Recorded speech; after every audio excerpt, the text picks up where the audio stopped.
Yo guys, welcome back to the channel. And did you check out the new phones from Nothing? The 3A and the 3A Pro. They are very interesting phones. But first, time for a very quick history lesson. Nothing gave us the Nothing Phone 1 a few years ago, and it was really interesting immediately because it has these flashing lights on the back of it, which were a bit gimmicky. But like I said, interesting, it had been an incredibly competitive price point. Then we got the Nothing Phone 2, which was a bit more expensive. They seemed to be creeping up a little bit in price, which was a little bit concerning, but still a very good phone for the price. Then we got the Nothing Phone 2A, which I think is still the best looking smartphone on the market. If you go for the white version, it looks like something out of Star Wars. Now we have the new A series, which is obviously the 3A and the 3A Pro. The 3A Pro kind of, I think, replaces the 2A Plus, which was basically the same as the 2A but had a slightly better camera system and slightly better performance. Basically, they are mid-range phones. They have an incredible price. They also have a new button, which isn't camera control button. It's far more interesting than that, and I think it's really doing something that I've wanted for quite a while when it comes to AI, which I'll get on it later. We just want to know, don't we, are these better than the other Android phones out there? And are they better than the iPhone 16e? Okay, so let's go through the specs and the pricing, and there are lots of similarities between the 3A and the 3A Pro. They both have a 6.7-inch AMOLED display with a 120Hz refresh rate and 3000 nits of peak brightness. They are both got IP64 water and dust resistance, and yes, they both have the same lift interface with 26 individually addressable zones. They're both got the Snapdragon 7S Gen 3 chipset. They are both running Nothing OS 3.1, which is based on Android 15, and they both have an in-display fingerprint sensor and facial recognition. Finally, they have 5000 mAh batteries with 50-watt fast charging, dual nano SIM and eSIM support, Wi-Fi 6 and Bluetooth 5.4, and oh, they support Google Pay. So much to absorb. The two differences between the 3A and the 3A Pro then are the camera systems. So the Nothing Phone 3A Pro has a better telephoto. The design is different. Everything else is pretty much the same when it comes to price. These are the prices and specs. So basically, you can spend as little as $329 on one of these phones and as much as $449, which isn't very much at all when considering. Only if you're wondering about updates, both phones get 6 years in total, which include 3 years of Android updates and 3 years of security updates. Not too shabby. So let's start with the design of these two phones, and straight away I want to tell you, or tell me even you in the comments down below, which of these two you prefer. My favorite is the 3A.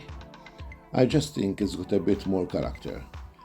It's got that whole kind of Star Wars thing. I don't know what it is. It's kind of like R2-D2 vibes, you know? The Nothing Phone 3A Pro was just a bit more utilitarian, a bit more professional looking. It's kind of its name, as it goes, the Pro, no? But out of the two, I would pick the 3A. But that's me. Just in terms of design, they both have that glyph interface, which hasn't really changed from the 2A in that respect, and in terms of it being a gimmick versus having useful applications, well, it sits somewhere in between.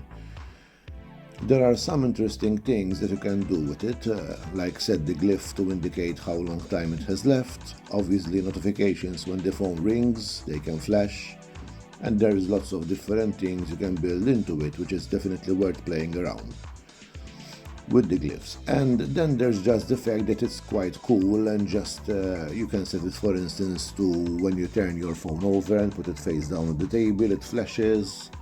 It just, I don't know, amazing. It's original. I just love it.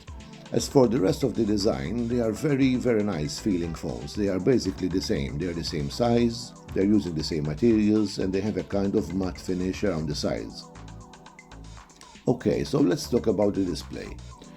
And here is where I do have to mention Apple.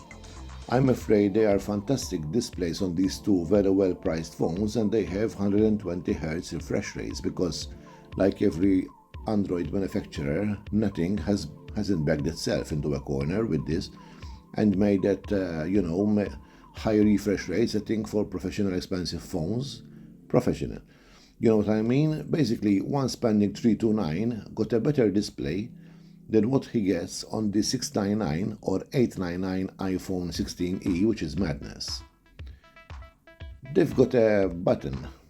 Okay, just hold on to your trousers for this. They've added another button, but it has nothing to do, well, that it does have something to do with the camera, but it's more to do with AI. Okay, don't go away, don't close this window, trust me, I feel like you about AI.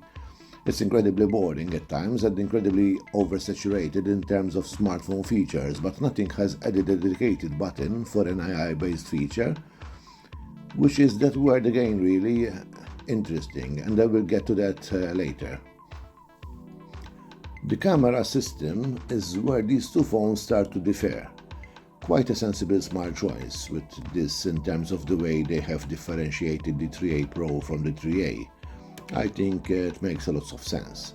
Firstly, they both have the exact same standard camera, 50 megapixel, simple. They both have the same ultra-wide, which is 8 megapixels, again great stuff. The front-facing camera is different, so on the 3A it's 32 megapixels, on the 3A Pro it's 50 megapixels, but the bigger difference, and the one that I think is pretty smart on Nothing's part, is the telephoto.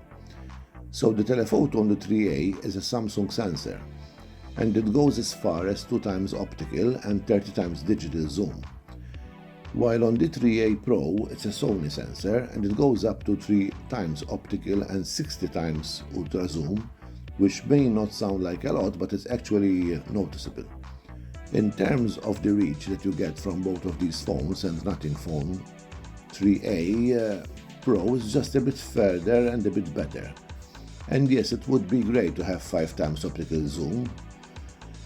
I love that on the iPhone 16 Pro Max and the S25 Ultra, but for some reason it appears to be geared towards more expensive phones. So the telephoto basically is where these two change now, as for the camera performance and the quality of the images. As always guys, I leave this to you to battle it out in the comments because it's such a subjective topic for me. Nothing Phone photos have always been very competitive. They've always been very good at their price point, and the 3A and 3A Pro are not different. I think the standard lens takes some fantastic photos, as does the ultra-wide. The telephone is definitely better on the 3A Pro. I prefer that slightly a little bit more reach 3 times for me is better than 2 times, but it's that way. Once you go beyond that, I'm both of these phones, and like every other phone I've tested over the last year or so, it gets a bit too digital and a bit too AI. I just don't find these images particularly great or particularly useful, really, but Nothing isn't alone on this. This is something that every smartphone manufacturer is kind of trying to do. Something with, and I just think as long as you've got a decent reach with an optical of times and that works for you, it's just fine. How many people go beyond that, really? How many people need 60 times zoom? The overall image quality I think is very good in these photos. It's fast. Yes, it's a bit processed, but again, you get that on pretty much every phone these days, and if you want to tweak afterwards, you can do. But straight off to the camera, I like these images. In terms of video recording, they both shoot 4K at 30 frames per second, so there's no 60 frames per second on either of these phones, which for me makes no big difference because I don't shoot that frame rate, but if that bothers you, then it might be worth bearing in mind. That said, let's keep mindful of the price of these two phones, but most people 4K 30 is absolutely fine. And I think the footage looks pretty good too. Let's talk about performance and that button. Okay, performance, and yes, they both have an earlier version of the Snapdragon chip in here. Does that matter in everyday life? No, not at all. If you want stellar gaming performance and you do stuff with your smartphone that really requires a lot of power and all that sort of stuff, basically you shouldn't be spending 300, 400 or 500 on a phone. You should be spending 1,000 up. And getting the latest chip and being with that, bear in mind that these are the mid-range phones. So you are going to get an earlier version of the chip in there, but it's fine. Snapdragon, it's Snapdragon Qualcomm, rather making amazing chips. I can confirm that because these both have the exact basically same internals. They both feel buttery smooth, they don't lag, they don't crash, and they run Nothing OS, which I think I've said this recently, that all the major Vivo, all the major Android smartphone manufacturers, they have their own flavors of Android, and for me they all feel quite similar in a very good way. They are all very good. The one that doesn't feel similar is Nothing OS because it's such a unique take on Android. And in this case, Android 15, you can, and it can have the same sort of stuff, or you can have the Nothing OS look, which is at first a little bit jarring and a little bit confusing, working out which app is, which is a little bit tricky, but it looks so refreshing in terms of what you're getting. Nothing OS 3.1. There's a customizable lock screen now with widgets. You can rearrange the quick settings as a smart app drawer, which is basically intended to show you the apps that you use more often. So you can get to the very quickly. In my experience, I prefer the standard app drawer, but your mileage may vary. That's pretty much is the most interesting take on Android on the market. Okay, we come to the button. What it's called? The Essential Key. Now if I double press, that takes me into what is called the Essential Space. Now this is a very new feature for Nothing. Bear in mind this is very much version 1, but the idea is if the instance I spot that camera over there and I think, okay, I need to buy that camera, I can basically go into the camera app and take a photo with the Essential. The central key, or that does, is give me this little interface here where I can say, buy this camera next Friday, for example. Press that button that puts it into my Essential Space. I go into my Essential Space, which you can do by going into the app or just double pressing the new button. We can see my memory bank here. We have that photo of the Sony camera, and what it's doing, it's using AI to summarize that image. So it's looking at it and picking out anything that we might need to pick out, and also it's taking the next I put it in, and is going to do something with that. So it's put in next Friday as the date that it needs to be completed. And if I go into my central space again, I've got a whole bunch of to-dos that I've created. Just by using the Essential Key to take photos of things, you can do it with websites as well. So if I'm browsing the web, for instance, I think, oh, this looks like a really nice little guide for buying a new pair of headphones. Let's keep an eye on that. I can use the Essential Key just to hold down and press like that. I can talk into it, probably just taking what I've just said, but you can dictate to it as well, and put its everything into the space where it attempts to organize all of the things that you captured throughout the day into a manageable list of to-do items, and memories, and collections, basically. It very much feels like a version 1. For instance, you could manually add to-dos to the previous memories that you've captured. However, this is interesting, and probably talked more about the Essential Space that I have collectively about all of the AI features that are in every single smartphone at the moment, because they're all the same thing. It's, image manipulation, it's help writing text messages, it's summarizing notes, it's all this kind of stuff, which is very, very impressive, but in reality, you don't have a lot of use for it. I think the Essential Space has a lot of promise. I think we can do, I take Nothing, they can do a lot more with it. I'm glad they've given us access to this, and the fact that you can get the early access to new features as they come out is fantastic. You don't have to be a beta tester. It's interesting. There's the word again, the interesting. I can see myself using the Essential Space just to capture things and have somewhere to store, where I can go back and use it via AI to pick things out, but it's not invasive AI. It's really simple. I love this. Nothing, I just want to see it develop a little bit further. I appreciate this is version 1, right? And I think it does deserve that button. When compared to Apple, the button on the Apple phone is mainly for photos, which is also nice, but this one here is more appealing to me. Some people may correct me in the comments if I'm wrong. I don't think we've ever had a smartphone where you can have a dedicated button for recording stuff, and having that stuff go into a little space and then have AI analyze that stuff.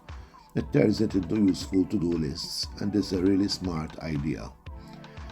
So guys, very simple conclusion today. These are wonderful phones. They will take some beating in 2025. 329 43A, even the Pro is just 449, which absolutely trounces the iPhone 16e in terms of value, and even against the Android competition, which is a bit stronger. These are still incredibly tempting, mainly because, well, one, they've got the specs to back it up, and two, look at them, they are so characterful. They've got great camera, and they have this button which is finally doing something interesting with AI. Nothing, you have done it again. Guys, that's it about these phones. Make sure you hit that subscribe button and turn on the bell, etc. Nothing phones, it continues, guys. I'm so impressed with what they're doing in this industry. Please never change nothing, if you know what I mean. Please nothing, please never change nothing. Okay guys, this is for now. See you on the next one.